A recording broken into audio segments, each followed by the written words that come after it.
Bom dia. Bom dia de novo para ouvir a voz. Bom dia, vocês estão bem? Mais ou menos. Quem diz está mais ou menos, né?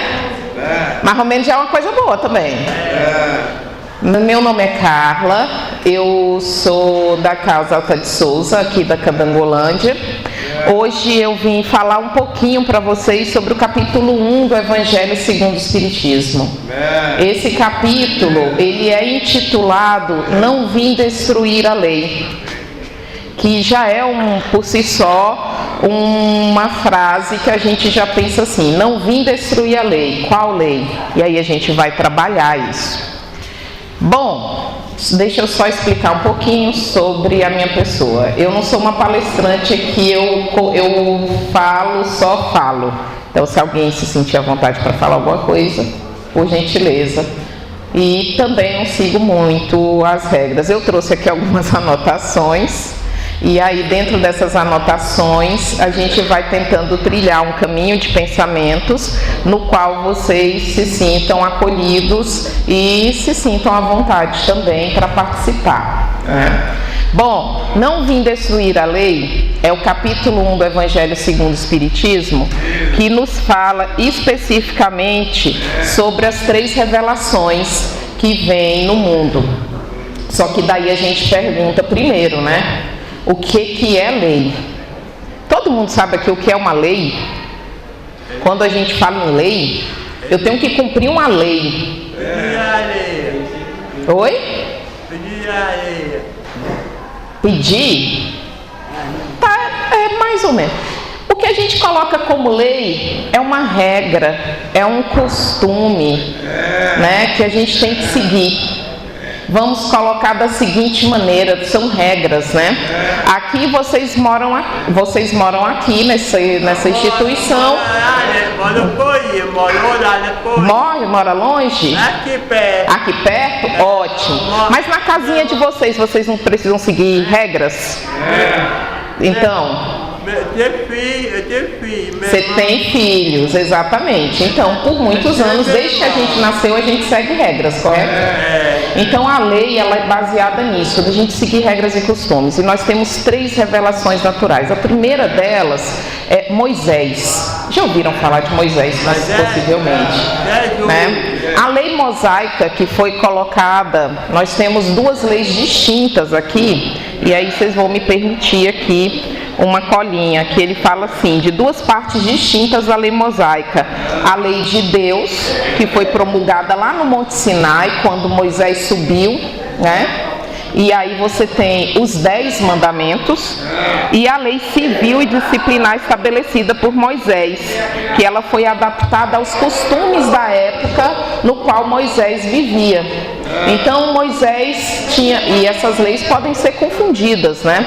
Porque se a gente não tiver o conhecimento suficiente, essas leis pode nos dar alguma confusão na hora da gente praticar as leis de Deus. Então nós temos 10 mandamentos. Quem sabe os 10 mandamentos aqui? Todo mundo se lembra? Já ouviu falar nos 10 mandamentos? Nós temos o primeiro mandamento, vamos só lembrar. Não pronunciarás em vão o nome do vosso Senhor Deus, né? É o primeiro. Eu não posso em vão falar o nome de Deus para qualquer coisa. Deus, nossa inteligência suprema, aquele que cuida de nós o tempo todo, ele está aqui justamente, né, essa luz divina para nos ensinar através de espíritos amigos, através das próprias escrituras sagradas, nos ensinar o bem. Então a gente não pode colocar o nome de Deus em vão. A segunda é lembrar-se de santificar o dia de sábado, né? Muitas linhas religiosas fazem isso, a gente santifica o dia de sábado aqui. Aí nós temos a primeira, desculpa, eu errei a primeira, gente, vou pedir perdão. Vocês se lembram da primeira? Essa segunda que eu falei de Deus em vão. A primeira é a mais sublime. E aí por quê? Eu estou diante de um público tão maravilhoso que às vezes a gente até fica nervosa. A primeira é o quê? ele coloca aqui como: eu sou o Senhor teu Deus que te tirou do Egito, da casa de servidão. Não terás outros deuses estrangeiros diante de mim. Não farás imagem talhada e nem nenhuma figura de tudo que está acima de Deus, nem de tudo que está sobre as águas da terra. Não os adorarás e não os lhes renderás culto soberano. Porque naquela época as pessoas, elas tinham por costume fazer o quê? Eu tinha que cultivar o trigo e estava num tempo de seca, então eu sacrificava as pessoas, eu sacrificava um animal em nome de um Deus, e esse não era o sacrifício que Deus queria, certo? Mas era do costume da época. Nós temos aqui uma que é honrar teu pai e tua mãe a fim de viveres muito tempo na terra. A quinta é não matarás, não pode, tá, gente? Não cometereis adultério. Ele coloca aqui também: não roubarás, não prestará falso testemunho contra teu próximo, e não desejarás a mulher do teu próximo como a nona. E a 10ª: não desejarás a casa do teu próximo, nem teu servo, nem tua serva, nem seu boi, nem seu asno, nem coisa alguma que a lhe pertence, porque a gente ainda tem esses... infelizmente, no mundo de hoje ainda temos costumes desse porte. Moisés, além das leis divinas, além desses 10, ele coloca aqui também ele coloca as leis mosaicas para que as pessoas consigam viver sem, de fato, matar umas às outras, de fato faça coisas ruins para as outras pessoas. Então ele coloca assim: olha, a gente precisa de leis, como a gente tem uma lei aqui, por exemplo, se eu for ali fora e eu tiver que atravessar a pista, tem uma lei que diz que eu tenho que atravessar na passarela ou na faixa de trânsito, não é verdade? Tem a faixa, a gente tem que atravessar, é uma lei, mas é uma lei de Deus? Não, é uma lei dos homens. Então, a lei mosaica é uma lei criada justamente para que se tenha controle aquilo que nós ainda não conseguimos controlar, que é seguir as regras, né? E aí nós temos também aqui, ele coloca que a lei não matarás e não fará mal ao teu próximo, ela é muito ligada à lei mosaica, né? Porque naquele tempo você também tinha essas questões de qualquer motivo pequeno, você estava ali fazendo justiça com as próprias mãos. Hoje em dia não é muito diferente nesse contexto, a gente não melhorar a nossa moral. Bem, aí nós temos uma segunda lei que é Cristo. Cristo, que é a segunda revelação, ele veio mais ou menos 1500 anos depois de Moisés. 1500 anos depois nasce Cristo, Jesus Cristo aqui nesse mundo. E Jesus Cristo, ele veio para cá para falar assim: tudo que Moisés falou, deixa para lá? Não. Jesus, ele chega aqui e o Evangelho de Mateus, lá no capítulo 5, coloca da seguinte maneira para a gente: não penseis que Cristo colocou, né? Mateus fala dessa maneira: não penseis que eu vim destruir a lei e os profetas. Eu não vim destruí-los, mas os cumprir. Pois em verdade vos digo que o céu e a terra não passarão, enquanto tudo que está na lei não seja cumprido perfeitamente, até o último J e o último ponto. Então Jesus, ele não veio aqui tirar nenhuma legislação, ele veio fazer cumprir. E se a gente for fazer uma comparação com o mundo de hoje, é o que a gente tem que fazer, cumprir a lei. Porque às vezes a gente fala assim: a lei tal não funciona, porque a gente não cumpre, porque a lei ela tá lá, tá bonitinha. Então assim, quando a gente vai trabalhar com as leis, a gente tem que observar que Jesus, quando ele veio para cá, esse espírito crístico, ele nos coloca dessa maneira: eu não vim destruir a lei, eu vim cumprir. Mas eu vim cumprir a lei mosaica? Não, eu vim respeitar a lei mosaica, eu vim cumprir a lei de Deus, meu Pai. Eu vim cumprir a lei de Deus que me mandou aqui para cuidar dos meus filhos, para cuidar dos filhos dele.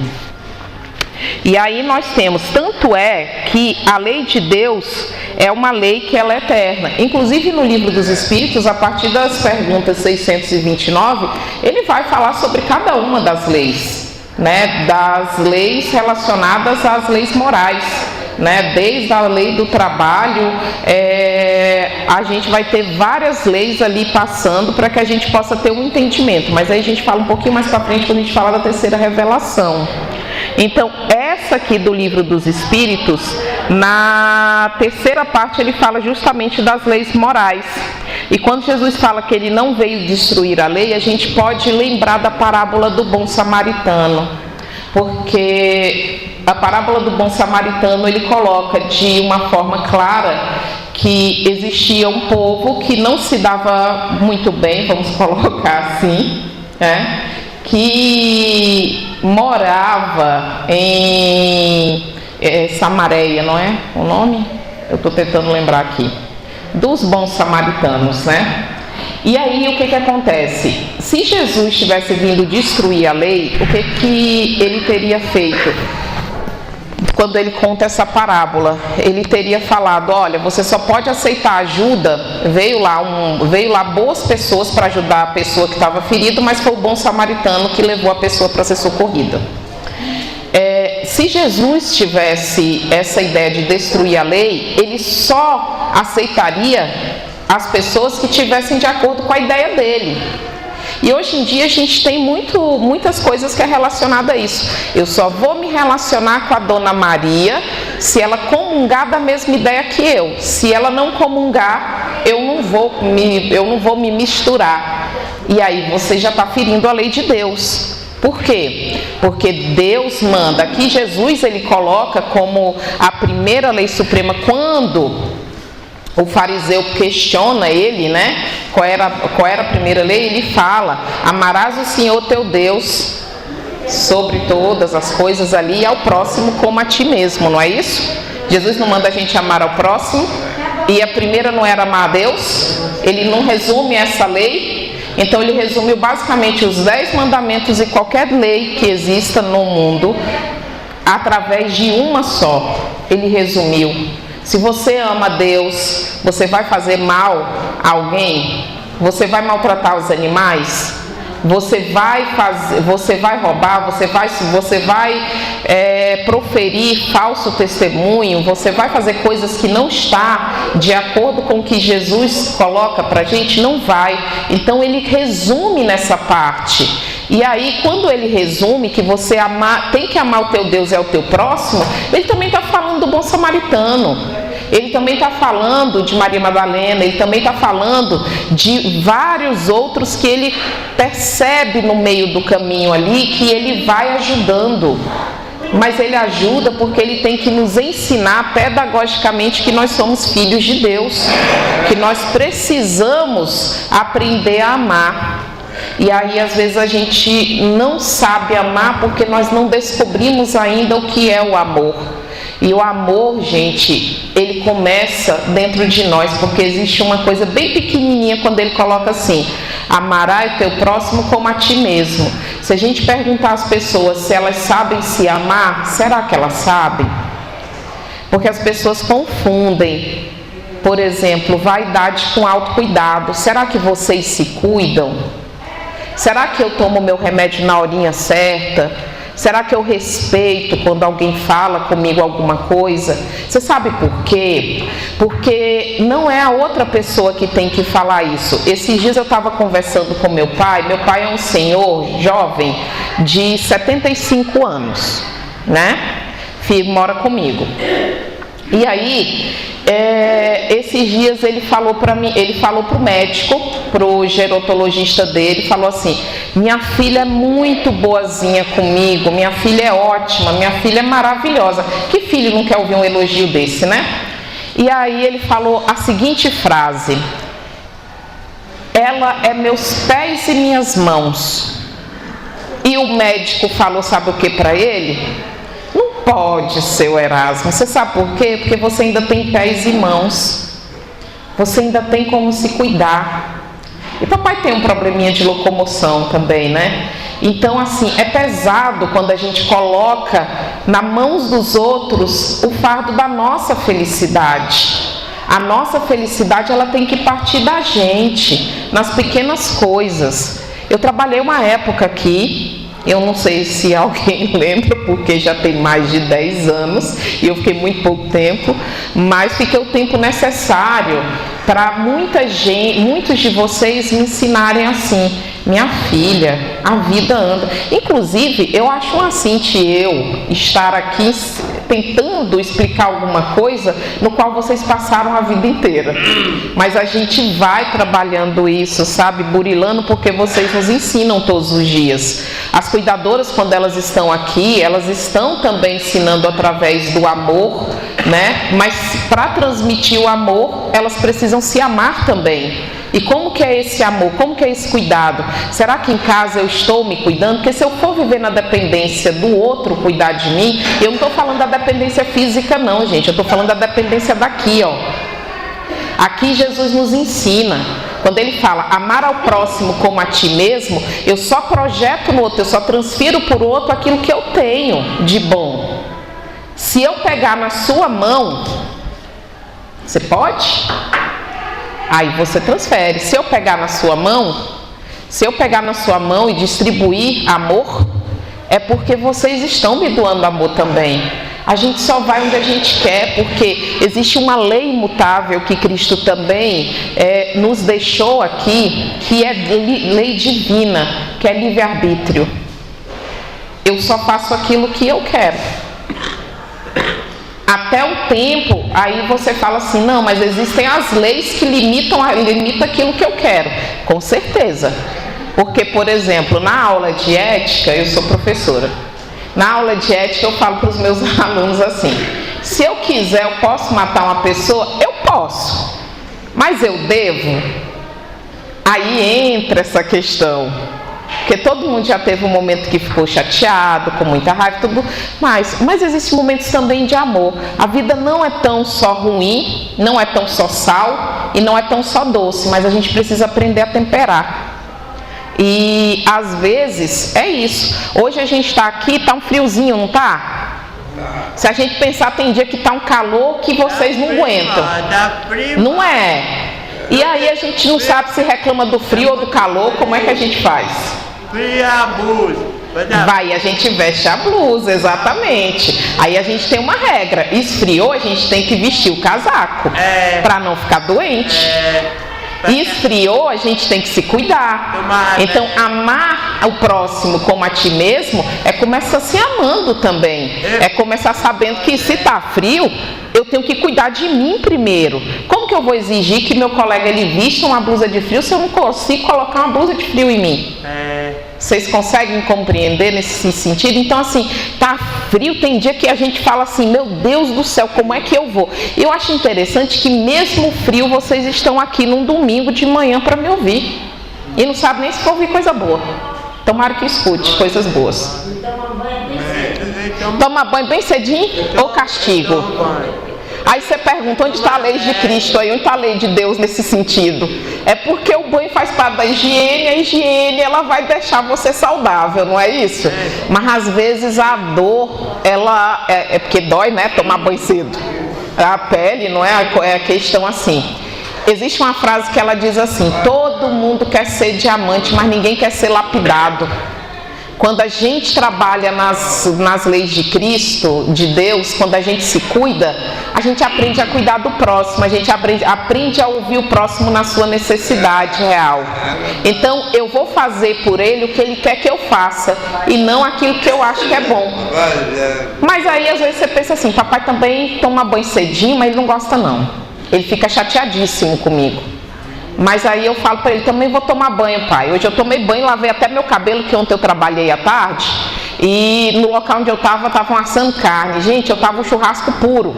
Era capaz de vocês me confundirem com uma carne aqui. Eu falei, para falar com os meus amigos, que hoje vocês são meus amigos, eu vou ter que tomar um banho, né? Vou ter que me vestir. Inclusive, botei uma cor verdinha, vocês gostaram? Botei uma saia aqui, tá bom, não tá? Botei, obrigado pelo elogio. Eu tomo remédio também. Direitinho? Qual o seu nome? Pedrinho. Pedrinho tá tomando remédio certinho? Vamos saber, muito bem. Isso é autocuidado, isso é amar a si mesmo para amar o próximo. Então você tem que tomar seu remédio, você tem que fazer. Às vezes a gente não lembra. E eu acho interessante disso, porque às vezes a gente não lembra de nos cuidar. Então isso é uma lei também, gente. Nos cuidar é importante, não é só do remédio, mas é de tudo, sabe? Para abraçar os outros, a gente tem que se abraçar. E essa é a lei que Cristo deixa pra gente aqui, né? Quando ele fala aqui, que ele coloca aqui, né, que a lei do amor de Deus, ele não veio separar as pessoas, mas veio unir as pessoas. E aí nós temos a terceira, a partir daí veio a terceira revelação, né, que Jesus nos deixou aqui como alicerce. Nós temos a terceira revelação, que é o Espiritismo. Sabe o que ele fala sobre o Espiritismo aqui no Evangelho? O Espiritismo é a ciência que vem revelar aos homens provas irrecusáveis sobre a existência de um mundo espiritual e a revelação com relação à matéria. Então o Espiritismo, ele diz o seguinte: olha, a vida não acaba aqui. Então a gente tem que continuar se melhorando, sabe? Todas as religiões falam que a vida não acaba aqui, vocês concordam? Mesmo a católica, a evangélica, ela fala pra gente assim: olha, um dia Deus vai estar ali com a gente, não é isso? Está o tempo todo. Mas no Espiritismo, a gente tem a certeza, ele vem nos trazer através das revelações de Jesus, aquilo que a gente não estava pronto naquela época para entender, que é a questão de estarmos com os nossos entes queridos próximos da gente. Quem já passou a dor do luto sabe que é uma dor muito forte, muito profunda, que a gente leva tempo, não é? E que muitas vezes a gente só está de pé porque a nossa fé nos salvou. E essa fé, ela nos salva, porque eu sempre falo, a morte é para quem fica, né?